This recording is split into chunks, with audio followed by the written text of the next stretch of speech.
Hello friends, welcome to Hobby Recipes. எல்லாரும் எப்படி இருக்கீங்க? இன்னைக்கு நாம என்ன செய்ய போறோம் அப்படினா ஒரு சூப்பரான ஒரு டீ டைம் ஸ்நாக்ஸ் தாங்க பார்க்க போறோம். அதாவது crispy fried பன்னீர் பார்க்க போறோம். இந்த crispy fried பன்னீர் வந்து சாப்பிடுறதுக்கு அவ்வளவு சூப்பரா இருக்குங்க. இது எப்படி செய்யறதுன்னு பார்க்கலாம். அதுக்கு முன்னாடி இதுக்கு என்னென்ன பொருள்லாம் தேவை அப்படிங்கறத பார்த்துடலாம். இன்னைக்கு வந்து நான் பன்னீர் எடுத்திருக்கேங்க. பன்னீரை இந்த அளவுக்கு நீட்டா கட் பண்ணி எடுத்து வச்சிருக்கேன். இப்போ கார்ன்ஃபிளவர் எடுத்திருக்கேன், மைதா மாவு எடுத்திருக்கேன், chilli powder, ginger garlic paste எடுத்திருக்கேன், சால்ட், மஞ்சள் தூள் எடுத்திருக்கேங்க. அதுக்கப்புறமா கார்ன்ஃபிளெக்ஸ் கொஞ்சம் எடுத்திருக்கேங்க கோட் பண்றதுக்காக. அதுக்கப்புறம் லெமன் எடுத்திருக்கேன். வாங்க ஃப்ரெண்ட்ஸ் எப்படி செய்யறதுன்னு பார்க்கலாம். ஃபர்ஸ்ட் நம்ம வந்து இந்த பன்னீரை மசாலா தடவிட்டு ஒரு 10 நிமிஷத்துக்கு ஊற வச்சிடலாங்க. ஃபர்ஸ்ட் நம்ம மசாலா தடவிடலாம். அதுக்கு ஃபர்ஸ்ட் ஜிஞ்சர் கார்லிக் பேஸ்ட் எடுத்து 1.5 ஸ்பூன் அளவுக்கு ஆட் பண்ணிக்கலாம். இதுல சால்ட் ஆட் பண்ணிக்கலாம். 1 ஸ்பூன் அளவுக்கு சால்ட் ஆட் பண்ணிக்கலாம். அப்புறம் சில்லி பவுடர் 1 ஸ்பூன் அளவுக்கு ஆட் பண்ணிக்கலாம். கொஞ்சமா மஞ்சள் தூள், அப்புறம் கொஞ்சமா லெமனை ஸ்குவீஸ் பண்ணிக்கலாங்க.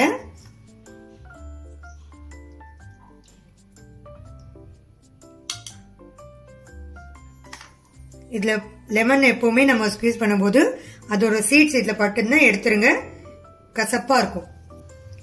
இப்ப இந்த மசாலா ஃபுல்லா நல்லா மிக்ஸ் பண்ணிருங்க.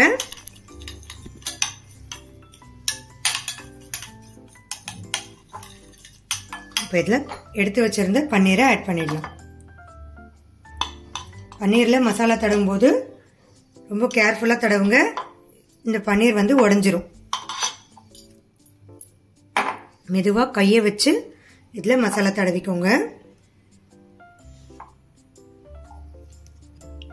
இங்க பாருங்க ஃப்ரெண்ட்ஸ், எல்லா பன்னீர்லயும் நல்லா மசாலா தடவியாச்சு. இப்ப இது அப்படியே ஒரு 10 நிமிஷத்துக்கு வச்சுட்டு அது வரைக்கும் நம்ம கோட் பண்றதுக்கான அந்த மாவு, கார்ன்ஃபிளேக்ஸ் எல்லாமே ரெடி பண்ணிடலாம். பன்னீர் அங்க ஊறிட்டே இருக்கட்டும். அதுக்குள்ள நம்ம வந்து இந்த கார்ன்ஃபிளேக்ஸை மிக்ஸி ஜார்ல சேர்த்துட்டு கொஞ்சம் கொரன்னு வந்து ஒண்ணுக்கு பாதியா அரைச்சு எடுத்துட்டு வந்துடலாம்.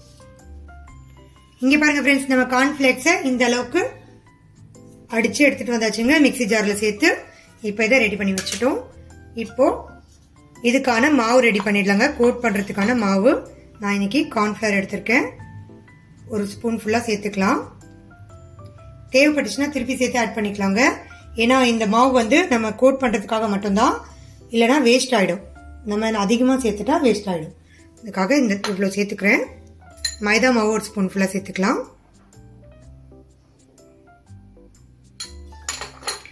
இதுல கொஞ்சமா உப்பு, ஏன்னா ஏற்கனவே நம்ம பன்னீர்ல சேர்த்திருக்கோம், அதனால கொஞ்சமா உப்பு சேர்த்துக்கலாம்.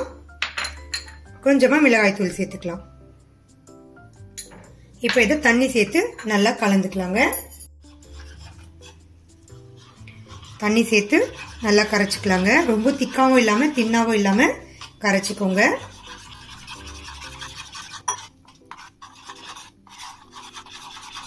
இங்க பாருங்க ஃப்ரெண்ட்ஸ், மாவு வந்து தண்ணியாவும் இல்லாம கெட்டியாவும் இல்லாம இந்த அளவுக்கு இருக்கட்டும். நல்லா கரைச்சாச்சுங்க. இங்க பாருங்க, இப்போ நம்மளோட பன்னீரும் மசாலால ஒரு 10 மினிட்ஸ் நல்லா ஊறிடுச்சு. இப்போ இதை கோட் பண்ணிடலாங்க. அதுக்கு முன்னாடி நான் வந்து ஒரு கடாயில ஆயில் வச்சிருக்கேன் சூடாகிறதுக்காக. சூடாயிட்டு இருக்கட்டும். அது வரைக்கும் நம்ம இந்த பன்னீரை கோட் பண்ணி ரெடி பண்ணி எடுத்து வச்சிடலாம்.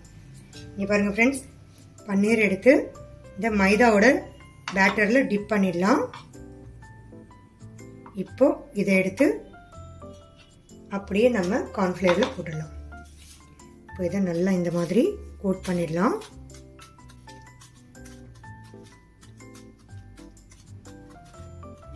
இங்க பாருங்க ஃப்ரெண்ட்ஸ், இந்த மாதிரி கோட் பண்ணி எடுத்து வச்சிருங்க. பன்னீர் எடுத்து பேட்டர்ல டிப் பண்ணிட்டு இதை அப்படியே எடுத்து கார்ன்ஃபிளேக்ஸ்ல சேர்த்துட்டு நல்லா இந்த மாதிரி கோட் பண்ணி எடுத்து வச்சிடலாம். இதே மாதிரி எல்லாம் பன்னீரும் கோட் பண்ணி எடுத்து வச்சிடலாம்.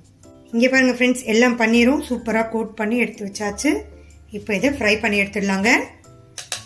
ஆயிலும் நல்லா சூடாயிடுச்சு. இப்போ இதை ஒவ்வொன்றா சேர்த்து ஃப்ரை பண்ணிடலாம்.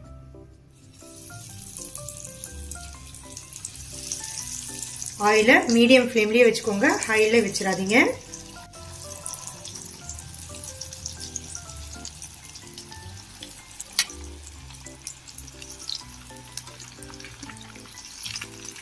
இந்த கிறிஸ்பி பன்னீர் வந்து சூப்பரா இருக்குங்க சாப்பிட்றதுக்கு. உள்ள நம்ம மசாலால கோட் பண்ணியிருக்கோம், அதனால சப்புன்னு இருக்காது, நல்லா கிறிஸ்பியா சூப்பரா இருக்குங்க. கண்டிப்பா வீட்டுல எல்லாருமே ட்ரை பண்ணி பாருங்க. இதே மாதிரியே நிறைய ஸ்நாக்ஸ் ரெசிபிஸ் நான் என்னோட சேனல் அப்லோட் பண்ணிருக்கேன். உங்களுக்கு தேவைப்பட்டுச்சுன்னா நீங்க போயிட்டு பாத்துக்கலாம் ஃப்ரெண்ட்ஸ். உங்களுக்கு ரொம்ப யூஸ்ஃபுல்லா இருக்கும்னு நினைக்கிறேன். இங்க பாருங்க ஃப்ரெண்ட்ஸ், கிறிஸ்பியா ஃப்ரை பண்ணி வெளியே எடுத்துடலாம். நம்ம மேலே சேர்க்கிற அந்த கார்ன்ஃபிளேக்ஸ் வந்து கிறிஸ்பியா இருக்கும், உள்ள இருக்கிற அந்த பன்னீர் வந்து ஸ்பாஞ்சியா இருக்கும், சாப்பிட்றதுக்கு அவ்வளோ சூப்பரா இருக்குங்க. கண்டிப்பா எல்லாருமே வீட்டில் ட்ரை பண்ணி பார்த்துட்டு எப்படி இருந்துச்சு அப்படின்னு எனக்கு கமெண்ட் பண்ணி சொல்லுங்க ஃப்ரெண்ட்ஸ். இங்க பாருங்க ஃப்ரெண்ட்ஸ், கிறிஸ்பியா ரெடி ஆயிடுச்சு. இப்போ இதை வெளியே எடுத்துடலாங்க. இந்த அளவுக்கு கிறிஸ்பியா ஃப்ரை பண்ணி எடுத்துருங்க. இங்க பாருங்க ஃப்ரெண்ட்ஸ், நம்மளோட கிறிஸ்பி ஃப்ரைட் பன்னீர் பாருங்க எவ்வளவு சூப்பரா கிறிஸ்பியா ரெடி ஆயிடுச்சு பாருங்க ஃப்ரெண்ட்ஸ். இங்க பாருங்க கிறிஸ்பியா இருக்கு. எந்த அளவுக்கு இது பாக்குறதுக்கு அழகா இருக்கோ அதே அளவுக்கு சாப்பிட்றதுக்கும் அவ்வளோ டேஸ்டியா இருக்குங்க. இந்த வீடியோ உங்களுக்கு கண்டிப்பா பிடிக்கும் நம்புறேன். பிடிச்சிருந்தா லைக் பண்ணுங்க, ஷேர் பண்ணுங்க, கமெண்ட் பண்ணுங்க. மறக்காம என்னோட சேனலுக்கு சப்ஸ்கிரைப் பண்ணுங்க ஃப்ரெண்ட்ஸ். நீங்க பண்ற ஒவ்வொரு லைக்கும் என்னோட சேனலை வந்து முன்னாடி கொண்டு வந்து காட்டுங்க. கண்டிப்பா உங்களுக்கு பிடிச்சிருந்தா லைக் பண்ணுங்க ஃப்ரெண்ட்ஸ். தேங்க்யூ.